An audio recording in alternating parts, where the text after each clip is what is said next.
এ পর্যায়ে আমরা সরাসরি চলে যাব লন্ডনে। সেখান থেকে যুক্ত হবেন টিভি ওয়ানের বিশেষ প্রতিনিধি মনির উদ্দিন। জানাবেন সাবেক প্রধানমন্ত্রী বেগম খালেদা জিয়ার চিকিৎসার সবশেষ খবর। মনির, আশা করি আমাকে শুনতে পাচ্ছেন। বেগম খালেদা জিয়ার চিকিৎসার বিষয়ে সবশেষ কি খবর আছে আপনার কাছে, আমাদেরকে জানান। জি, আপনাকে অনেক ধন্যবাদ আমাকে লন্ডন থেকে যুক্ত করবার জন্য। আহ, আমরা সর্বশেষ যে তথ্যটি পেয়েছি, বেগম জিয়ার চিকিৎসা হওয়া শুরু হওয়ার পর থেকেই অনেকটাই উন্নতি হয়েছে এবং ডেভেলপমেন্ট হয়েছে। উনি এখন কারো সহযোগিতা ছাড়াই হাঁটতে পারছেন, যেটি আমরা দেখেছি। বাংলাদেশ থেকে হুইল চেয়ারে এসেছেন এবং এটি একটি বড় বিগ নিউজ, যেটি আমরা আপনাকে বলছি।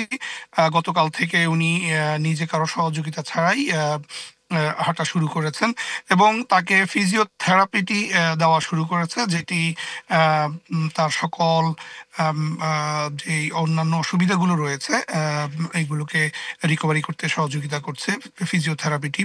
এবং আপনাকে একটু জানিয়ে রাখি যে এই বেগম জিয়া হসপিটাল বা লন্ডন ক্লিনিকে যখন থেকেই ভর্তি রয়েছেন তখন থেকেই চেয়ারপারসনের ভারপ্রাপ্ত চেয়ারপারসন তারেক রহমান এবং জুবাইদা রহমান ওনারা প্রতিদিনই বাসা থেকে রান্না করে এসে নিজ হাতে খাবার রান্না করে বেগম জিয়াকে দিচ্ছেন এবং সংবাদকর্মীরা সেটি হসপিটালের সামনে ক্লিনিকের থেকেই আমরা দেখছি। এবং সেখানে একটি বিষয়ে বারবার আমরা তারেক রহমান সাহেবের দৃষ্টি আকর্ষণ করছে, বাট উনি কারোর সাথেই কোনো মিডিয়াতেই কথা বলছেন না।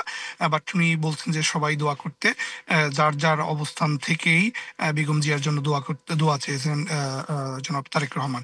এই ছিল আমার কাছে সর্বশেষ তথ্য। ধন্যবাদ মনির। আমাদের কে বেগম খালেদা জিয়ার শারীরিক শরীরের অবস্থা এবং ওনার চিকিৎসার ব্যাপারে কী ব্যবস্থা নেওয়া হচ্ছে সেই বিষয়ে সবশেষ তথ্য জানাচ্ছিলেন আমাদেরকে ওয়ান টিভির বিশেষ প্রতিনিধি মনির উদ্দিন।